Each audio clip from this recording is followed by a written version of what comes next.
worship significantly more boring and less interesting. These are going to be the two arguments we're going to make. First, let's jump into the big one, because obviously colonialism here is a pretty significant impact.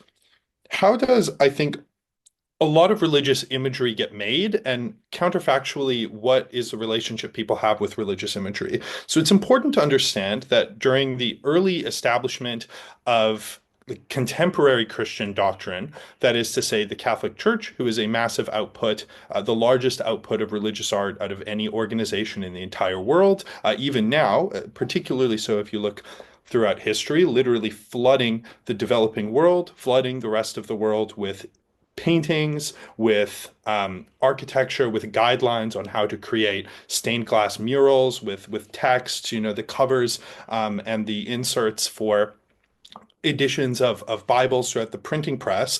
And all of their imagery has positioned uh, Christian doctrine and Christian faith, which is traditionally, kind of a religion of the common people and one many people obviously adhere to, but one where all of its central figures are European, where Christ is depicted, despite, being born in the Levant, as white-skinned, where all of their central figures, that is to say the saints, that is to say the Virgin Mary, all of these figures are also European. And what this does is creates a sense of authority, and particularly looking backwards, nowadays, I think the Catholic Church has a significant amount of criticism, and many of these practices have changed. But looking back historically, it has been essential for justifying colonialism that there was this perception of pious superiority and you know belief that European society and European culture was superior to the places which were being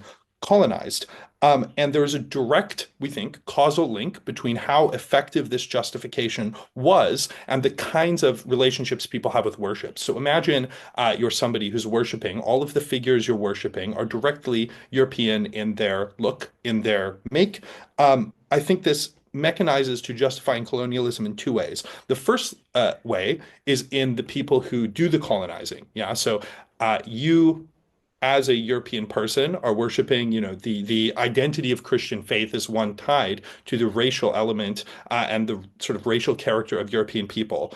That means that you believe that the colonial sort of project is one in which is inherently pious, and this is how states are able to justify you going above and beyond, devoting your life, dying to the task of Christianizing Latin America, Christianizing North America, Christianizing Africa, these kind of things, but also in justifying things to the colonized. Tons of people who were colonized throughout the entire world eventually became Christian, and I think would be Christian on either side of the debate.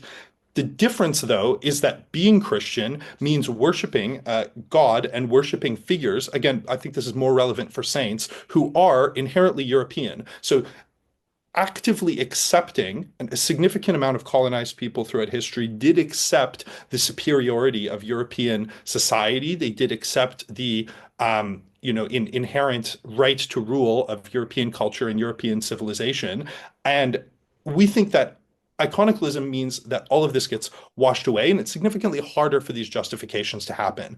I want to be cautious here because obviously opposition is going to say, well, it would have happened anyways, but the difference is in how easy it is to justify and how extreme that justification is. So it happens at a smaller scale, it happens in less extreme measures, and it probably takes longer before the harms of colonialism get recognized and reversed because there's not an intrinsic link between the imagery and the racial superiority of particular figures. We think this is a significant impact. Obviously, colonialism is incredibly bad. Almost anything else someone can say, I think, is going to have to overcome the hurdles of what is an extremely large impact in this round. Anything from closing before I move into the second idea? Yeah, in Catholicism, anything the Pope says is considered to be the word of God. So if he just says that all of these people were white, how do you have any delta on your side?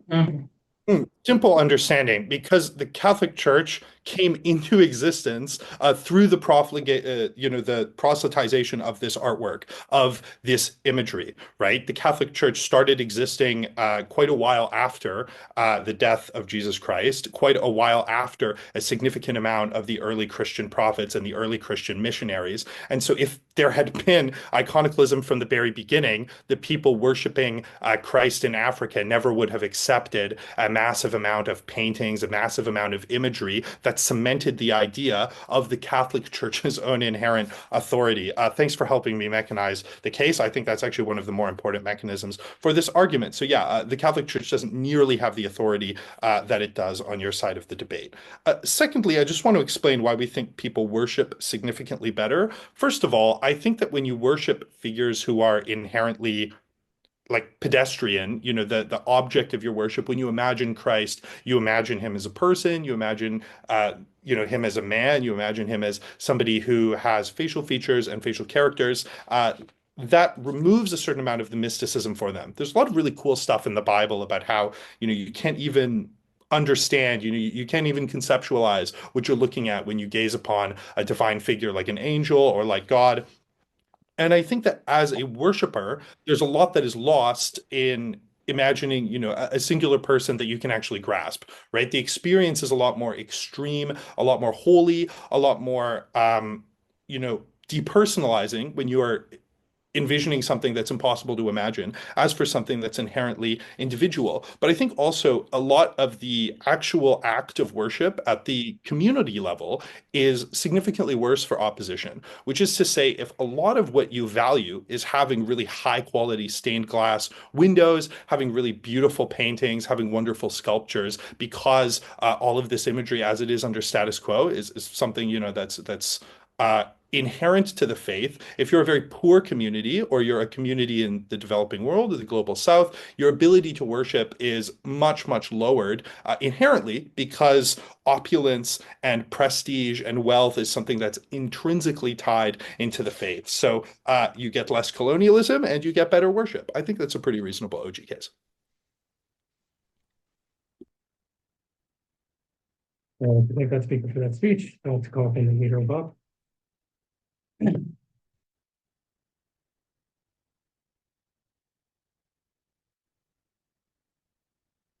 Ready?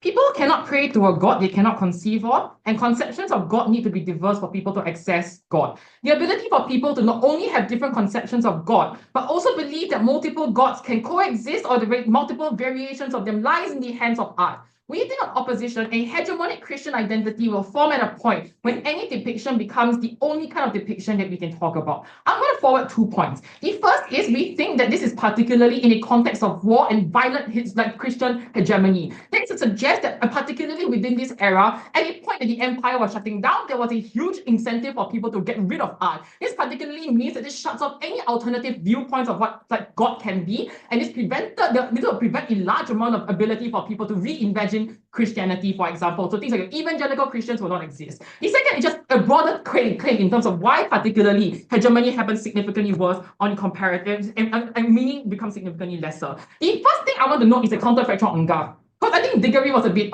what's the word called, glib. Because he suggests that you just magically have God. Not really. You rely mostly on text to transfer meaning. So things like, for example, the King James Bible, things like, for example, the Catholic Bible, the Old Testament, all of these things are probably the main ways in which will be transferred. This is also particularly enforced by things like the church. They have large amounts of policing, for example. These are all ways in which particularly people and the enforcement mechanisms are quite tough. The first argument I'm going to forward is that a hegemonic understanding necessarily oppresses any and all future kind of Christian understanding, which also prevents the ability for things like, for example, queer Christianity or even evangelical Christianity, for example, to accrue. Why? Particularly in a context of huge amounts of oppression. And the way that this would have happened is in a world where the Orthodox Christians won, and there was no depiction of what would have happened. No, the all intention to silence all kinds of art, for example, would have existed significantly worse on the comparative. Why do we think the comparative was, and what were the things that the Orthodox Christians were particularly pretty cool with? Things like, for example, women ought not to appear in Christian texts. Things like, for example, they had pretty insane views about what to do if you like. These are the kinds of censorship, particularly on the counterfactual specifically. Why? I think alternate forms of thoughts are often silenced as a result. So texts often entrench the exact same colonial ideas that Gregory talks about, but significantly worse, because it's particularly in the King James Bible, for example, where it forwards extremely European ideas, for example, as compared to, you have one less like on the comparative, yes, oppression still existed probably under the empire. But there are two main differences. The first is that I think like particularly when people create art of God, there's just no way to police things, right? Like Da Vinci's portrayal of what's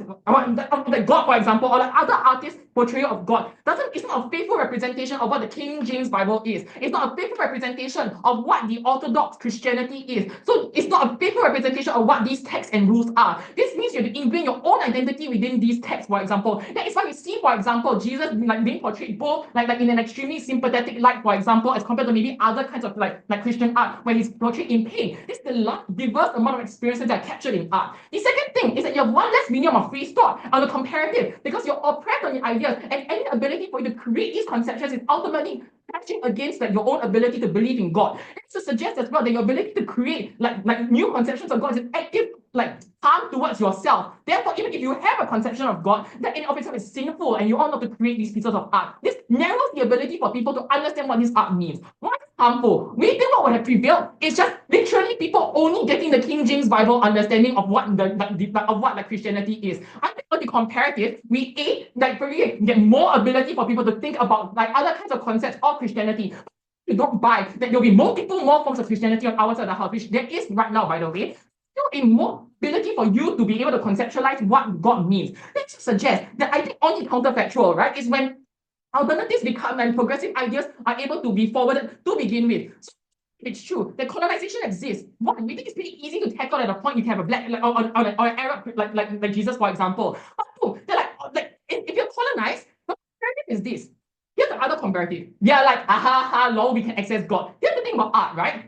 In of itself is a universal language. Let me suggest as well that the main comparative of text, for example, means that majority of Christians, especially if you think about the 9th and 10th century, were not super literate, yeah? Like many of them like couldn't read the King James Bible if you told them to. This means it's often things like either word of mouth or through text. This is often the reason why these individuals are also heavily limited in the ability for you to conceptualize what meaning is of God. This is why it's particularly important for to guard against colonization. Because this is at a point in which you're better able to say that to have diverse forms of thought, right? And when you see like a different Jesus, for example, you question these kinds of thoughts. You are able to maybe relate more to certain kinds of depictions over others. This is at a point in which you feel a lot happier as a result, and you're able to challenge colonization a lot better. The second is on meaning. Three comparative reasons. The first is why you get more meaning on the counterfactual. The first is I think you get more diversity. On the counterfactual, we think that the rise of evangelical Christians, which means that artists, on our side of the house, means that when artists depict their own God, they're able to also create diverse meanings as compared to the God, whereas the doctrine and it's established through hegemony and dogma only through the Catholic Church or only through the empire. The second is artwork over text. That humans, for example, and the human face is something that you can ultimately relate to, right? The fact that Jesus was in pain, the fact that you can he sacrificed himself, the fact that he has a very sad glow around him. If you look at the Canadian museums, for example, all reasons the why particularly people feel for their particular God and worship them as compared to the comparative. Wait, before I move on, the comparative, yes. Context of war and Christianity's power dynamics, like you said, would these institutions not also censor incorrect so-called depictions of Jesus? Still. So we ended up not doing iconoclasty in the end, so we had more depictions. Cool. Number two, on counterfactual, right? That it is a God that's particularly quite distressing. If you think about the King James Bible, or you think about the Catholic Church Bible, hi homie, turn people to salt lah, torture people lah, this is the kind of God that's kind of terrible lah. All these kinds of myths about God are quite uniquely horrifying to begin with. On our side of the house is when there's less horrifying versions and depictions of gods in general and how Christianity is perceived. This thing is central again.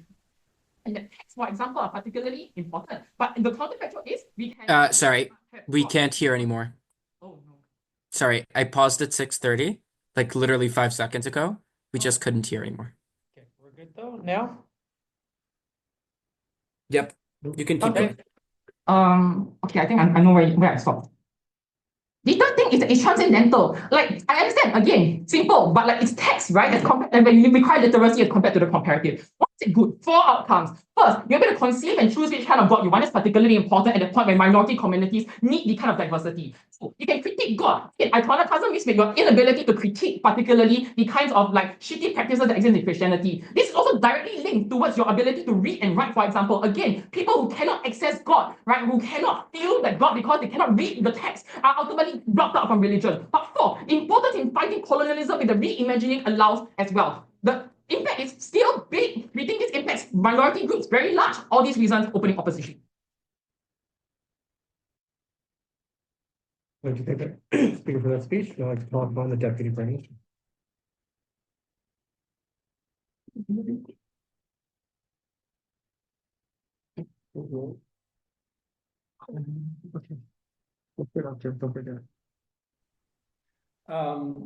Can I be heard well? One second. Maybe I should put in earbuds a little bit better.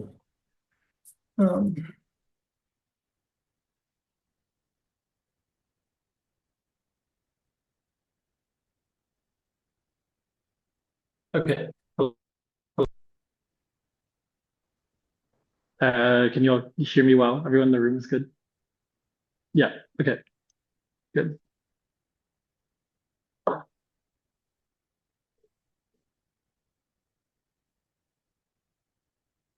I think there are broadly 3 things that opening government is winning on. First of all, I want to explain why this is a highly relatable work that allows people to engage deeply with Christ.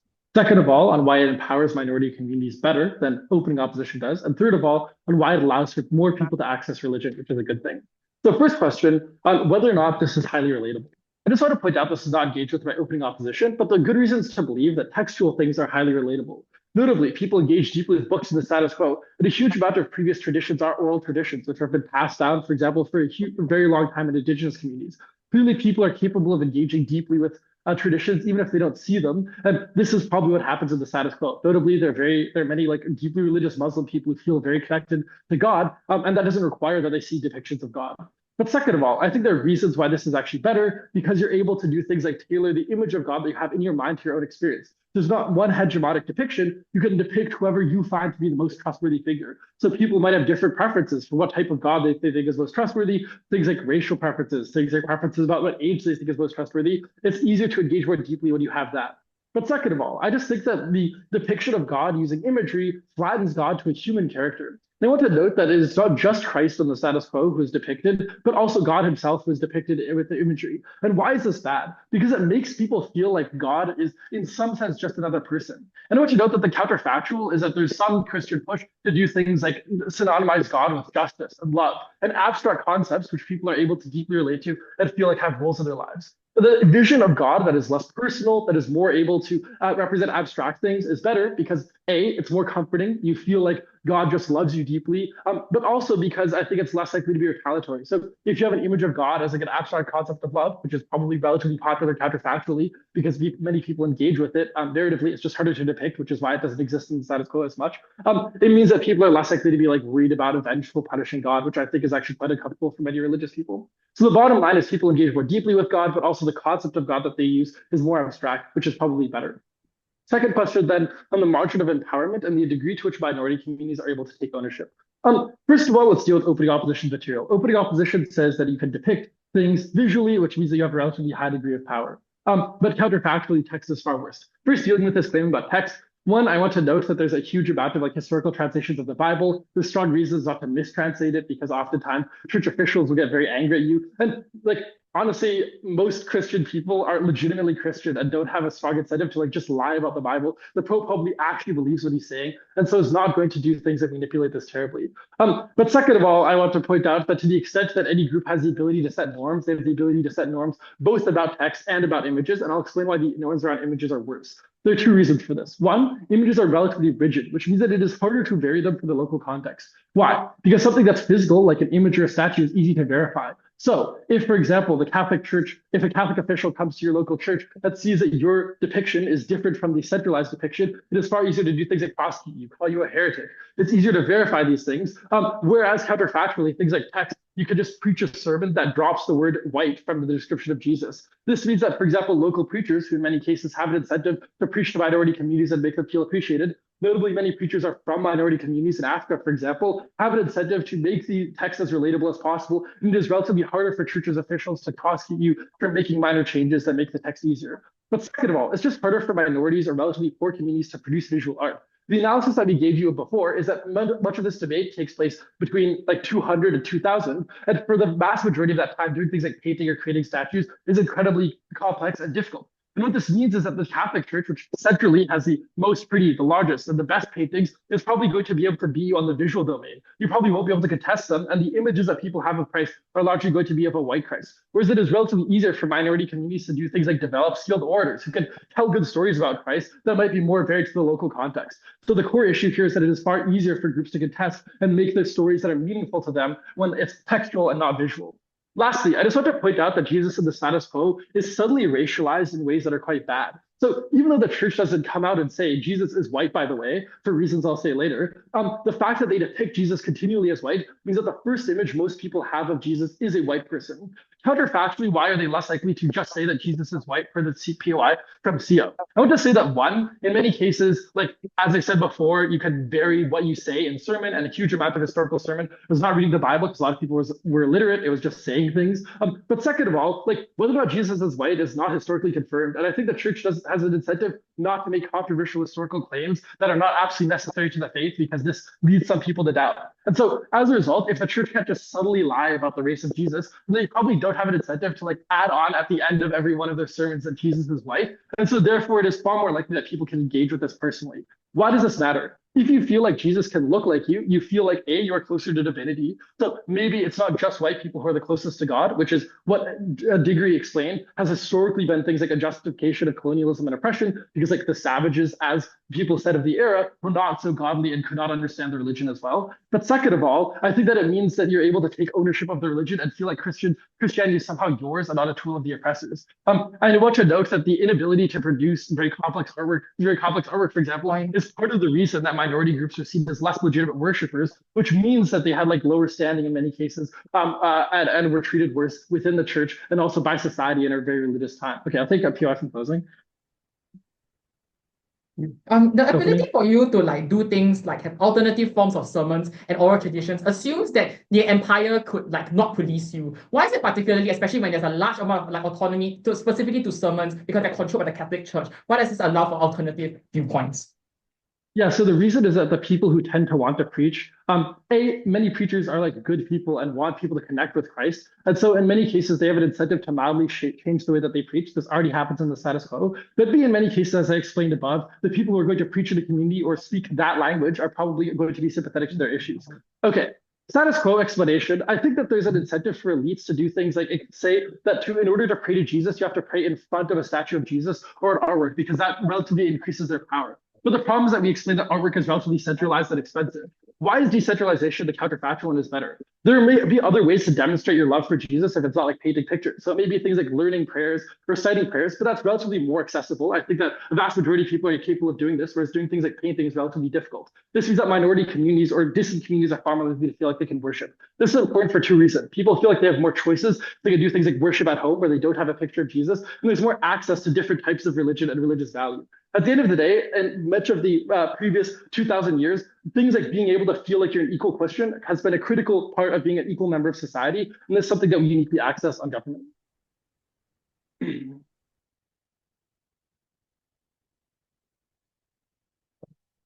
like to thank that speaker for that speech. Now I'd like to call upon the DLO.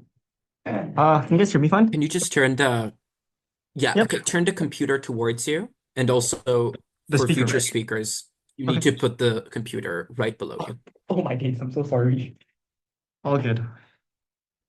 It's mysticism. Nobody knows what it looks like. I'm a concept. It's concept. Just like non-binary people, you know, we're a concept. Whatever.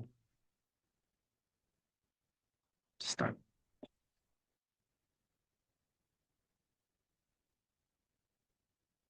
Yes, sir. The first thing I want to just say is that OG asserts how much funding the Catholic Church actually gave to art. It is true that they gave a lot of money, but there's a lot of money that is not talked about because people just created art. They wanted to depict God. They wanted to imagine God in their own lens. And we don't talk about this because a lot of this art isn't necessarily surviving today, but it was still important to their time. It was still important to the communities who saw this art. And this is very, very important to our case. First point then. Text is unbelievably rigid. I know Anders tells you that people can relate to text and people can like kind of imagine what God looks like, but I want to just frame who's putting out this text. It is often set by people who have the right to publish this text, sermons who are appointed by the church, like preachers who are appointed by the church, especially if you were to buy our context about a relatively ruptured Catholic Church at this point in time, then it's probably true that they police a lot of the people who are able to speak about text. And I want to point out exactly how important this is in a historical concept, in a historical context. Few people are literate. Few people actually know how to bind books. It's very resource intensive to do all of these things. It's very easy to build a humongous monopoly on text simply by having the intellectual people like come together and like set the types of things they're able to talk about. That's why it's so difficult to challenge the Bible. Not only do you need to find people who have the capacity to fucking write 1,000 pages, you have to have people to have this creativity. You have to have people who are like along the ranks of the Catholic Church approving of these things for them to be widely distributed. Unless you're able to meet all of these things and reach a particular critical mass, it's very difficult to speak out against the church. Additionally, when you do so, your criticism is obviously true. There's no way to hide it behind some metaphor in a painting. It is blatantly there that you're criticizing the church, and it's very easy for them to get rid of you. Last but not least, text is unbelievably difficult to understand. I think Wade points this out. Whereas art is a universal language, this is not a language most people spoke at this time, which is why they attended church to have the text read to them by the people who were literate within the church, which is additionally really bad because then you need the massive quantities of text in order to make sure people understand things. Because I can't have like 30 people read the Bible at the same time. Okay. How is this different with images then? First, anyone can make art. No, thank you. So, like, you can put the art in the church. There were like a lot of churches. There wasn't just like a single central cathedral where you put all of your art. So it isn't necessarily true that the Catholic Church can govern a lot of these things in the same way. You're able to create this art, even if they want to go after you. There's a lot of interesting ways you're able to hide things. I encourage side government to do some research on this. Like, there's just a lot of like ways people were able to hide things behind metaphors, behind like hidden meanings and whatnot. And even if they don't intend to try and hide these things, they can still display this artwork in communal areas. So a particularly poor church might be concerned with the things that this art is trying to criticize, and we're able to still deliver the art to these types of circumstances. Last but not least, I think that your friends will still come to acknowledge your stories, your community will still come to acknowledge your stories, which is why in the end of the day, we're able to get a lot of things that the status quo seems to have, which is what we're defending in this round, right? A lot of Latin America was able to transition to different types of art and reimagine art. Specifically because the Catholic Church champions ideas like mysticism, it is for that reason that a lot of this art also cannot be criticized. Just because someone painted Black Jesus isn't like enough reason for this art to be denounced, because specifically the Catholic Church champions all of these ideals. We're defending the status quo in the round. OG cannot put words in what didn't happen. Okay. What is the impact of this case then, and how does it take down OG holistically? Information. First, I just think OG is missing a shit ton of links. Presumably, text will still say white people. It's very difficult to dismantle this type of text. Colonialism still happens because it will spread with trade, it will spread with slavery, and people will still have painted Black Jesus in the status quo. I'm really unclear exactly what changes. OG says it's like the experience of like the white person leading your church. Sorry, the white person still leading your plantation. I really don't know what the difference is here. So additionally, I think so at the end of this case, really unclear what you're solving with this like colonialism push. Maybe it's the way people like internalized God. But like, I'm also really not sure why this would change with text. People are still imagining the person who is light-skinned with like a short jaw and a high nose, and these are still things that people are envisioning when it's described to them by the Pope. So really unclear what the difference is here. I think we get significantly better criticism on our side of the house. We get significantly better access on our side of the house, and it's exclusive because text is authoritative, whereas images are things you can reimagine. I'd be happy to take OG now. Yeah, Go. there's an incentive for the church to include as many people as possible, which means they're not going to stake down the way that Jesus looks. Whereas when you have to paint images, you have to choose a way that it looks, and then you want it to be consistent. Why do you have to because choose don't want like to have people? different If I paint Jesus and Wade paints a different Jesus, both Jesuses simultaneously exist, and the reason this is justified is because the Catholic Church says mysticism is real. So like both of us are just kind of like in our head about how we want to depict Jesus. Like I don't get this POI. Okay. I think in the end of the day, there's probably a pretty small delta on colonialism. We get significantly better access and representations of God that people can actually agree with, which is why OG is losing this round. Two additional impacts that are going to take us to victory. First, people want to make art. Even as scientific explorations, the Enlightenment was criticized, people still pursued things like science. The reason for this is because we felt this was important to the reason for being alive. Well, additionally, art is a thing that people wish to pursue. It's really, really fucking cathartic, especially imagine people back then who didn't know very much and God was the reason they lived. To draw what you believe is the meaning of your existence. You literally cannot make art anymore about these things. People who go against these types of things probably get arrested and purged. That's an entire negative harm in and of itself.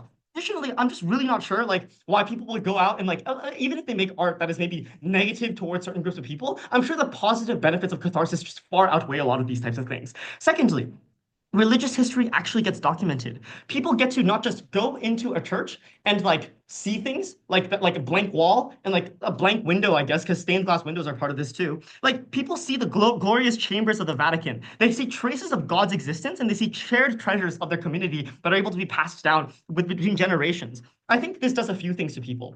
The first thing is there are deep quantities of feeling of like your importance, of the importance and the legitimacy of this God around you. And in a time where a lot of people genuinely like rode on religious self-doubt to some certain extent, right? Like there are so many other religions in the world, religions are fracturing now and then. To be able to feel that you're part of something that is bigger, that is legitimate, was very important to the religious catharsis that people were able to access at all. Secondly, I think they're able to track the development of religion. So when it comes to times like today, I think we're able to actually think about what happened during this period of time. How did religion impact politics? How did religion impact history in very, very profound ways that maybe also influence other fields of study? This history is important to the identities of tons of individuals. Consider when we think about like maybe there were exceptions. There were periods where religion was graceful towards like queer individuals or women. And I think that you're able to provide evidence for this when art actually exists to back these things up, especially when text is written in different languages that you're not able to interpret. Art is a unique way, the universal language that A, everybody gets access to produce, and B, tells us the stories that we need to hear in order to understand what even fucking happened to create Christianity the way we know it today.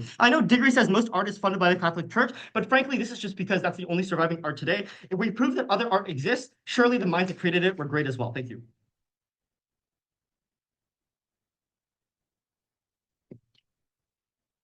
Want to take that speaker for that speech? Then we call from the number above.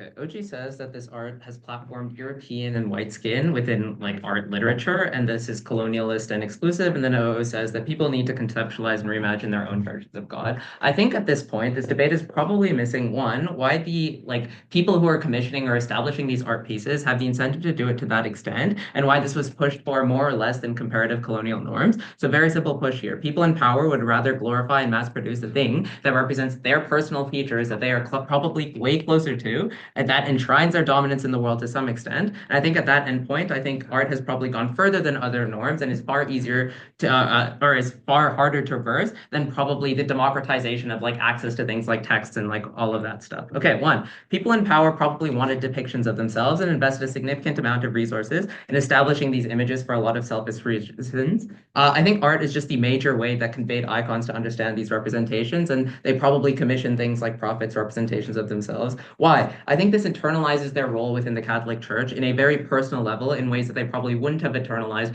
in the counterfactual, right? I think notably, as someone who is deeply religious, but also in power at the time in Europe, probably, you have like, I don't know, for example, like many languages just don't have a word for like religion, faith, or like belief, right? Like many non-religious people just think that this is like a discrete category of like belief, like things like the existence of God and like the moral salience. But I think uniquely, this is really inaccurate because deeply like religious people, especially at the time, see religion as the knowledge itself and the set of beliefs behind this, the same way they would believe in something like mountains or like, I don't know, like the earth being round.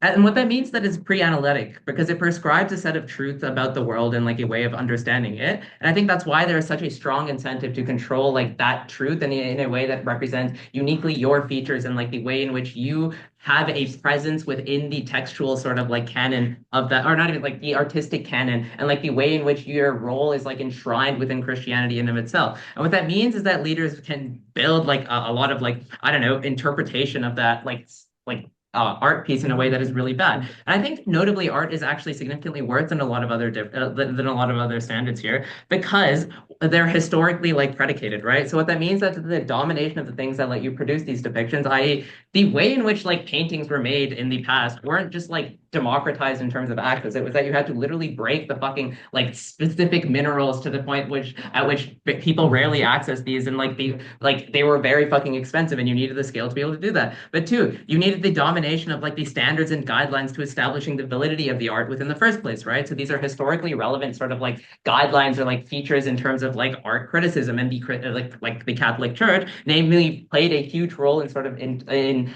like establishing that standard in the first place. But three, I think historically most followers and probably don't and still don't independently sort of like create and consume art. They have to go through the lens of like the Catholic Church in order to like interpret it, or in order to see the extent to which it is platformed and like valid, right? So what that means that art is platformed and like is worth a lot considerably in terms of like value, right? So I think that to that extent you have some form of like visible eugenics in like a way that is probably unsort of like representative of other things, right? When you have things like no saintly faces and don't know what they look like. But notably, this also means that like the delegitimization of like minority art, the thing that OO pushes very hard, is structurally more oh shoot. Oh, wait, sorry, there was just like an Anders, echo. can you mute yourself? Like now. Yeah, sorry, my bad. Cool, cool. What time is that? It was 3:30, 3:30. Okay, cool. Okay, I'm just starting at 3:30 again. Okay, cool. Yeah. Okay. Why are these images uniquely harmful? One, I think just like the scale of their wealth, right? Like most of the religious art in the Vatican is just like worth millions and millions, never sees the light of day, but easily lets you tap into that scale of wealth. And I think the wealth is predominated on the standard that existed to establish its like priority in the first place, right? But notably, I think the level of harm in just platforming and establishing norms that can often never be reversed, at the point at which even modern like interpretations of that art that do establish like the minority presence, or like Korean Jesus, for example, are never able to then reach the same standard of like art glorification because the notable sort of difference in the way in which this was so prioritized to the extent that it was the historical context. So even absent the religious sort of lens, it has never met like the same sort of like technical or like cultural standard to that extent. But notably, I think the counterfactual, just less commissioning of art, given people aren't personally motivated in sort of interpreting or like establishing themselves as that religious depiction and aren't like glorified essentially forever. And I think they're really incentivized to do this, given that this is like the devout like sense of belief that they have, right? But second, I think it's just different types of art that don't like depict people, things like, I don't know, art of landscapes and like biblical places. And I think that these are just way more based and like imaginative. I really don't see how like people can't connect to like places that they find very sort of like holy or like representative. In fact, a lot of religions actually just do this. And three, I think it just encourages like personal like interpretations to some extent, given that there's no universal or like objective depiction that is given this like legitimacy. Okay, I'll deal with the entire comparative stuff right now before I take it away. The texts are worse and people can't read is like the main extent of the criticism. One, I think the printing press has probably democratized access to like literature in a way that probably codified like literature in a way that probably art access has never done, right? And I think that the way in which this has happened is probably far better when it comes to like, I don't know, like representing people's sort of like personal connection to this in a way in which people can't probably personally connect to the same degree of art pieces and through the elitism that exists in these standards. But two, they can just historicize this in terms of the values and like norms that they reflect at the time, insofar as like, I don't know, the Old Testament repeatedly permits things like slavery and like trading, like, and all of that stuff, right? And like, I don't know, like the most like Leviticus, for example. But I think the broader context that being cruel is bad can be historicized in a way that otherwise couldn't, right? Yeah, sure. In my case, it's EPL4. These are actually very similar because only rich people and people involved in religion can draw. So math. plus book on our side plus speech. Closing government only has book. There's still a larger conception on our Yeah, side. we'd rather just the art not exist in that capacity at that point. Like art, like book better than art plus book, I guess. Cool. Reformists can situate texts in historical context. Second, people just locally decide the passages that are like important, and these texts are variable in interpretation. I like Genesis, and like the interpretation of that is that God created like the end poles, like things like I don't know, the sun and like moon, like I don't know, land and water, but there are obviously things that exist in between those, and that is generally the basis for a lot of like trans ideology, for example, which is to say that there's a lot of like ways to interpret this better, but there's also just incentives to liberalize that I think we uniquely extend on too.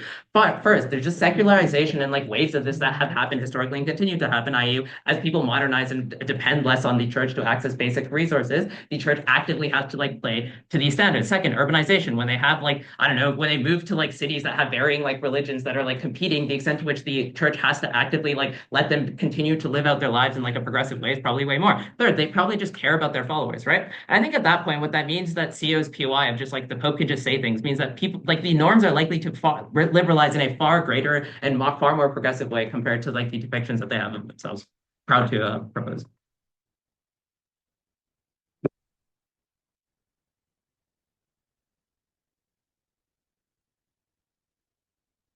To pick the speaker for that speech, let's call for the members box.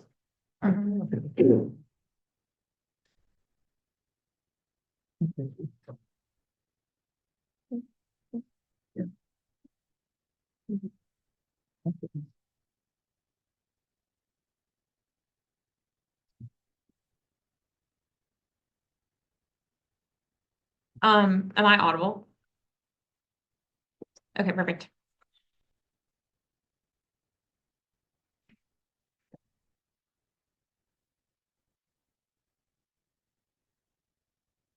Our case on CO is going to be twofold. First, we're going to explain to you why it is that even for people who are not very religious or for reasons that have nothing to do with religion, iconoclasm is very bad for the development of art, and why you have much more art being engaged with in a meaningful way on our side. And second, we're going to flip a lot of the material that's been given by Gov, Bench in this debate and explain why paintings are uniquely good for humanizing religious figures and why that leads to more progressive general open-minded religions where you have more things like forgiveness or people feeling like they don't have to be as perfect and why that's good. But before I do that, I want to start off by refuting GovBench a little bit. I'm going to start with this colonialism argument. I think that this is a bit ridiculous on many levels. The first is just to provide like a mini history lesson here. The reason why Europeans who were engaging in colonization decided to like implement the system they did based on people's skin color was because they wanted to exploit the labor of people in the countries that they colonized. And those people were predominantly Black and brown people. And so they created a system that said that those people were closer to animals because of the color of their skin, because animals are good for physical labor. And then this created the segmentation of skin color that they mapped onto like people's roles in society. That's why, for example, like wealthy people or royalty, if you look at much of history, wanted to be like really, really pale because it indicated they were like terrible at physical labor and that made them closer to God. So I think that just refutes a lot of what OG wants to tell you in this debate. But second of all, I think that there's many easy ways to just say that the people for religions to just say that the people being depicted in these stories are white or European. You have the power of like, the Pope saying this on our side, as we point out in a POI. On the comparative, if it's just like a painting, or it's relatively easy to refute that this is happening in a painting. It's just like painted by some guy. You don't know what his authority is. So you can actually refute the fact that there's like whiteness in the painting. But if the Pope is the one that actually says it, it's much harder to refute on their world. But second, I think, these religions are practiced in Europe. They get exported elsewhere. You say like they originated here. This is the color of the skin that people have here. And that flows pretty easily. On the second argument from Gov about how you can do more textual interpretation, basically, I think this is relatively trivial. First of all, the way they make the argument, like listen to the language that say you can like omit the color of the skin when you're like doing the preaching. You can hide the paintings on our side, I guess. Like, I just think this is quite ridiculous. But second, I just think that, I'm going to move on now. So why is it that we think that you have more enjoyment of art on our side? I think that religious art is uniquely accessible both to people that want to create it and to people that want to consume it in a way that no other art would have been historically. Why is that? First, because becoming an artist would be viewed as something that was relatively frivolous or bad if you wanted to do so for most of history. Because, you were like spending time like working with a paintbrush instead of like tilling the fields to help your family or doing something much more useful on the comparative. So it's hard to justify pursuing this profession. Whereas if you have the religious component and you're viewed as doing something that's actually quite important, i.e. helping to like worship the God that you believe is very central in the universe, it's much easier to both justify enjoying art and wanting to pursue making it as a career. Second of all, I think that in a world where art is only commissioned by, for example, very, very wealthy people who can afford to do it, it ends up at things like castles or private estates where it only is ever enjoyed by the most privileged people in society. Whereas like cathedrals and stuff generally are more open to the everyday person. They can like go and see the stained glass, which is probably just generally better in terms of the number of people that are able to witness the good parts of art that exist, versus like a landscape being like painted or hung up in like the wall of a rich person's home where most people would just never get the chance to see it. I think also religious texts uniquely serve as a source of like inspiration for artists in a way that didn't exist for much of history. Because, for example, you didn't have like books that people go out and read to get inspiration from. You didn't have like movies that they could watch to inspire them. You know, religious texts tell like important stories that are very pivotal to people's lives that they think they derive a lot of meaning from. And this is just a large source of inspiration for artists that goes away and that they're deprived of if you can't make paintings depicting these things. And I think that that's bad. I think also just in terms of the substance of what gets depicted, it's probably better that we have portraits of like, you know,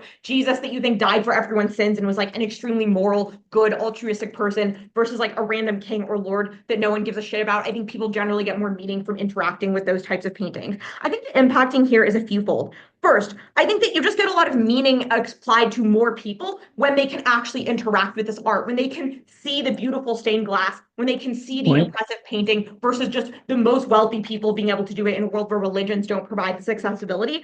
But also, I think that, you know, there's just there's reasons why this also deepens people's faith. I'll get more on that later. I think second of all, that just historically it can be interesting to look at art. You know, you can look at the types of saints that were painted at different points in times and what that meant about the struggles that people faced. You can look at like the colors that were chosen and what that means about like mining and what minerals were being found, etc. And you also are uniquely able to preserve this because if you look at like most cities, cathedrals are the things that actually are still standing. I think that that means you get more longevity. And finally, this just applies to people who aren't into religion. For example, like I'm an atheist, but I really like looking at stained glass. I think that, you know, even for slightly less religious people, they're still able to develop a lot of enjoyment from religious art. So this is an independent path to victory, regardless of what you think people derive from religion. Second, now I just want to talk about God and why it is that you have more humanization of religious figures, which is good. I think first of all, that when you have someone, when you task someone with painting, you know, like, actually, before I go on, does OG have a POI? Yeah, this is an explicit contradiction to OO. Islam has lots of incredibly beautiful art, and they don't use depictions of humans, and it's a very small impact. Like people believing that they're less important religiously because they don't have access to art is far more important. I mean, for most of history, people's religions were like somewhat isolated to the areas that they lived in. So like there wasn't massive amounts of Islam in like Italy, for example. So like you had more continental spread of this. And also, you know, you have like different things being depicted. So people access a greater volume of different things showing up. I also don't think this is tense. I think that when you have religious paintings existing, you have more humanization of religious figures in a way that is good. First, I think that this just encourages scrutinizing or like criticizing the bad beliefs that exist because you believe that humans are fallible. And if in your head you view saints or God or Jesus or like, I don't know, like Mary as being more human, you are more likely to feel that that is relatable to you and also feel that you can criticize things you don't necessarily agree with because you know that humans are fallible and that they have human characteristics.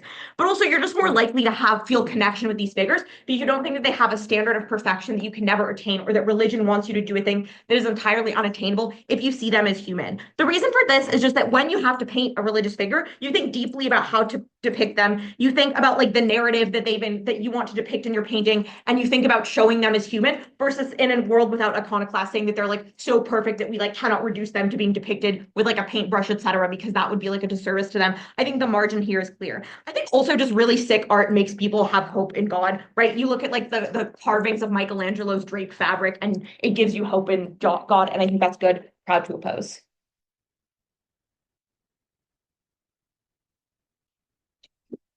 Let's take the speaker for that speech. I like to call upon the Oh.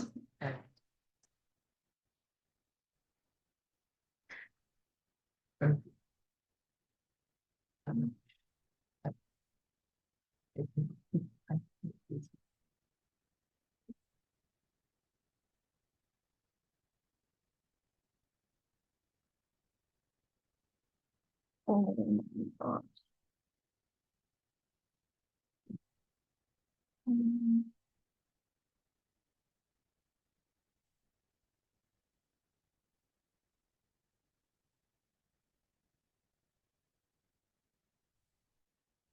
Jesus was never white by error or by accident. Since the beginning of time, Christianity has been used as an institution, as a vehicle of power by kings and empires, and it specifically used the power of faces to entrench their power and turn Christianity into the Euro-dominant conception that it is today.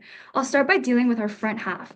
They mainly talk to you about colonialism and superiority, but don't prove to you why art specifically causes that superiority. They say, for example, you see yourself as closer to divinity, but Namai gives you a much more compelling reason, which is that art with cultural depictions of religious figures isn't inherently bad. It's the fact that Christian art had high barriers and was patronized only by those in power who had the incentive to make the most religious figures like have their own faces, essentially, their own facial like features in order to entrench the power that they had within their current society. And it is this form of thought and these forms of power dynamics that continue to translate into the present tense, which is why we see so many Eurocentric depictions of art in the first place. They also talk about how poor communities have less ability to create art. But why is that? Namai gives you much better reasons. First, on resources. Canvases have to be large, durable, connected to institutions to be displayed. For example, those stained glass commissions, which were highly lucrative even in the past. Second, we tell you about urbanization and the difficulty of just like transportation as well, right? Art production is usually biggest in the biggest city areas, like the examples that Namai gives you,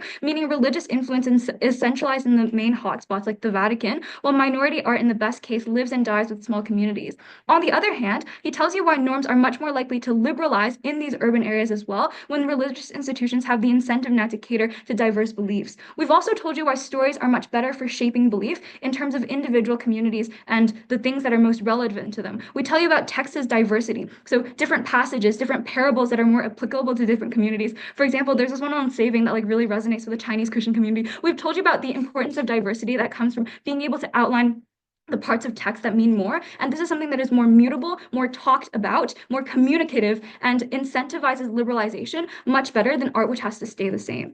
Moving on to front half. The first thing, like opening opposition. The first thing that they say is that there is a diverse amount of experiences captured in art that would be considered sinful. Two responses. The first is that community members can surely worship in other ways. Emphasis on specific saints and their stories, for example, like Saint Helena or whatever, which is really popular, through music, through other forms of art that just don't have to feature faces, which carry that power value with them. But second, this is a world in which iconoclasm is the dominant belief, not a world where the church is imposing this this belief. So you aren't actually like repressing artists. They just don't create art because they feel like that's sinning. We think that's like a distinction that is still necessary to make. They tell you then that people are illiterate, so without art, they must rely on sermons, word of mouth, etc., to conceptualize God. Front half says preachers are typically good people and will allow changes in the narrative. But we have a much more convincing reason, which is that word of mouth is mutable, but art doesn't change when you share it and carries the historical connotations. A greater reliance on word of mouth means more regional adaptations and creations of myths. That is to say, even if a sermon is like bad or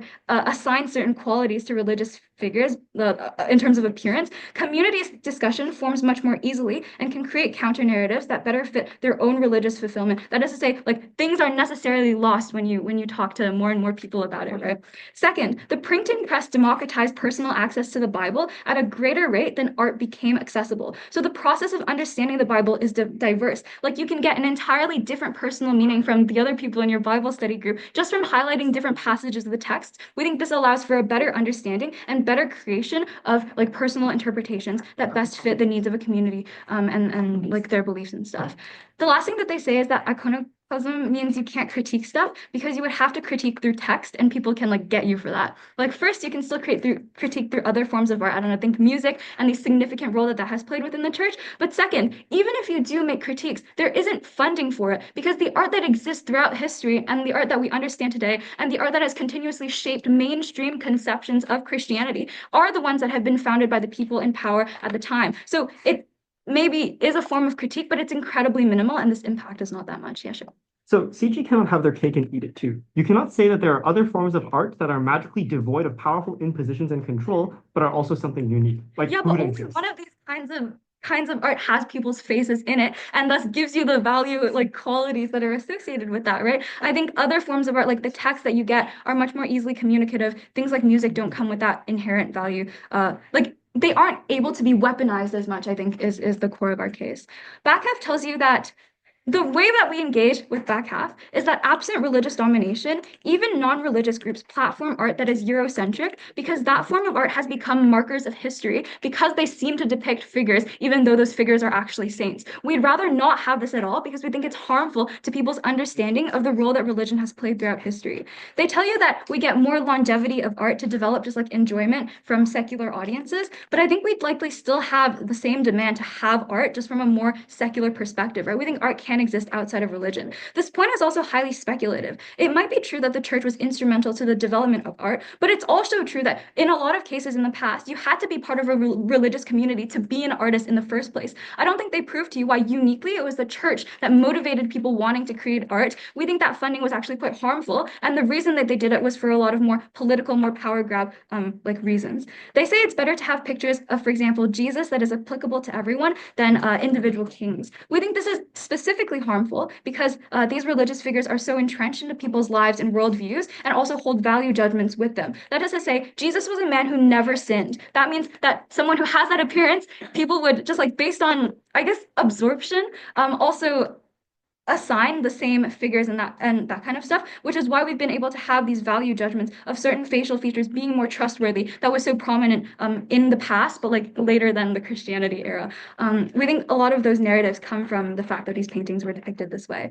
Then they say that when rich people commission art, that art is kept in their castles and estates. This is just not true. They save the art and then donate them to the church or to museums, which is how they've been able to shape our conception of what history and what Eurocentric and how Eurocentric religion is. And lastly, they tell you that paintings are good for humanizing religious figures. We don't think this is necessary. We think if people lose hope in God or feel disconnected from God, that's good, because then religion has to liberalize to give you that hope and incentivize you to continue being part of that religious community. Importantly, I think the fact that we've been able to internalize these standards, that religion is necessarily Eurocentric, that it has these roots, comes from the fact that it was a strategic power move for people to use religious art as a way to entrench their own political power throughout history. And I think when we're able to not have this art to begin with, not only does religion liberalize faster and we're able to have more personal conceptions of what that is, but it also means that you have a more accurate depiction of the different kinds of voices and the different perspectives that religion held in the past. What do we text you the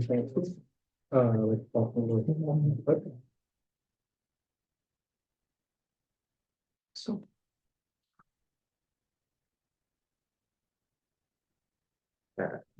Okay, can I be heard all right? Oh, totally not facing me. Could one of you tilt the... Thank you, okay. Is everybody ready? Okay. I'm gonna start with CG, then do some reconstruction, and then OG and OO. So CG, I don't really understand what they're cooking, TBH.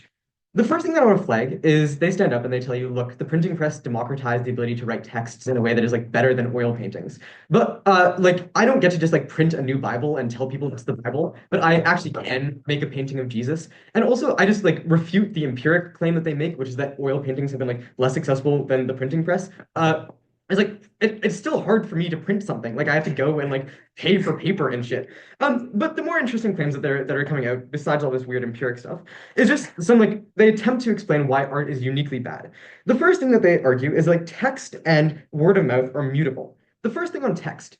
The idea that text is mutable because it has different sections that you can pay attention to. Yeah, Anders, I see you. It is derivative, but I'll engage with you in a moment. The idea that text has different sections you can engage with differently is like completely symmetric and probably worse than the ability to engage with different pieces of art instead of having one book that you have to like rifle through. You have like different art pieces. But there's also this idea of being word of mouth, again, derivative, but to respond to both of these claims, it's important to flag that this isn't exclusive, right? On both sides of the house, sermons exist. On both sides of the house, text exists. It's a matter then of whether art in itself is a good thing or a bad thing. And given there's not a comparative claim given here about why word of mouth is so much better, I don't really think that this point stands. But more importantly, I would argue that the word of mouth isn't as mutable as they think. Firstly, we POI very early on that the Pope is literally the word of God, which is to say that you can say a thing and then it is canon. But also I would argue that there's a huge amount of top-down pressure in terms of the hierarchy of Christianity, which says that sermons have to be delivered in a certain way, and there's some amount of mechanization that exists to make sure that sermons are given in this way.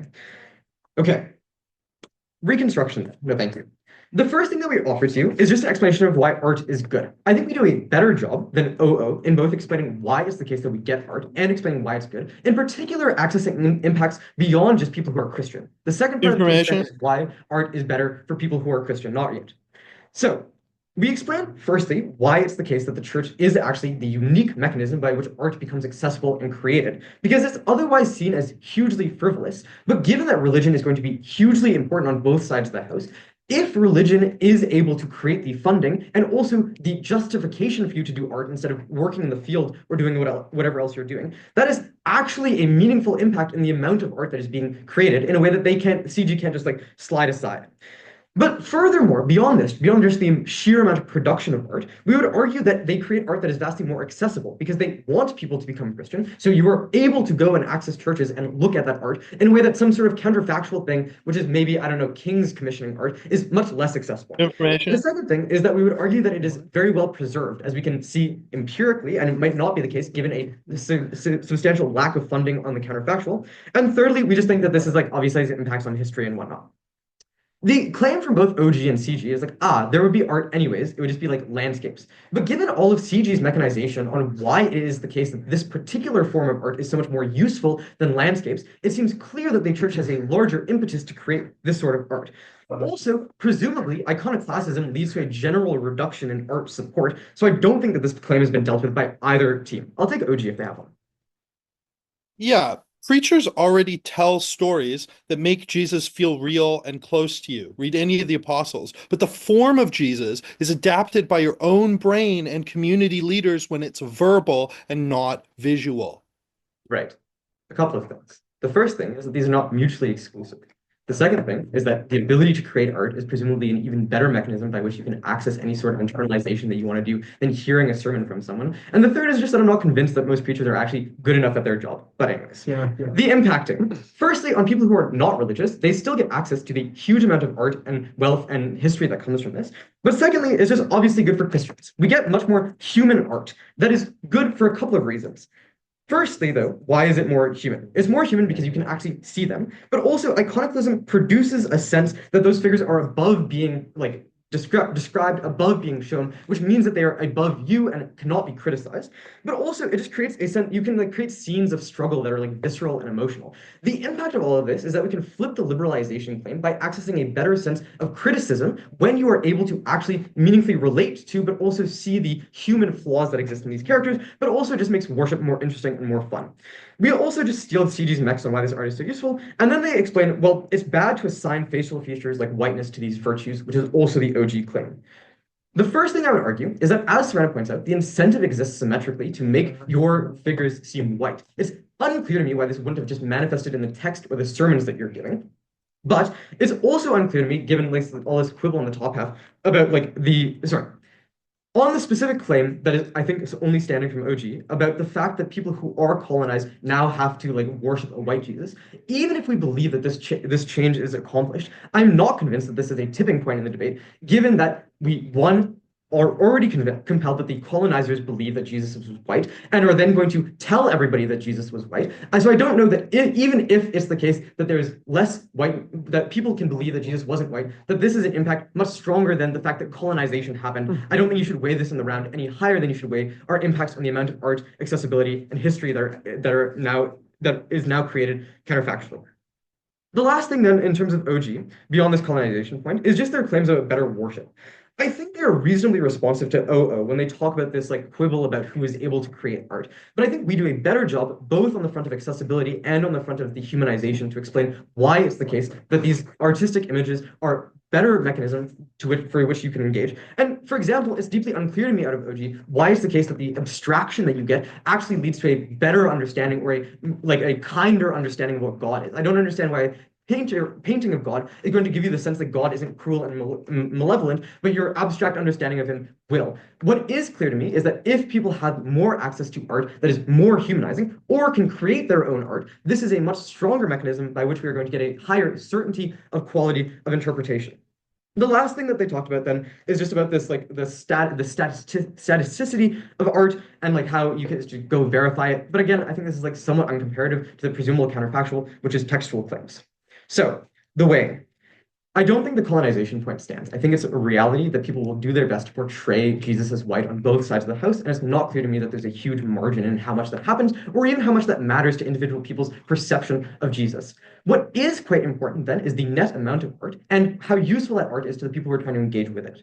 Given we have explained to you why the church was instrumental in creating the huge amount of art that continues to exist today, and in fact create art at all, and we've done a better job of explaining why the humanization both leads to liberalization and better worship, is a clear CO ballot. So Brad.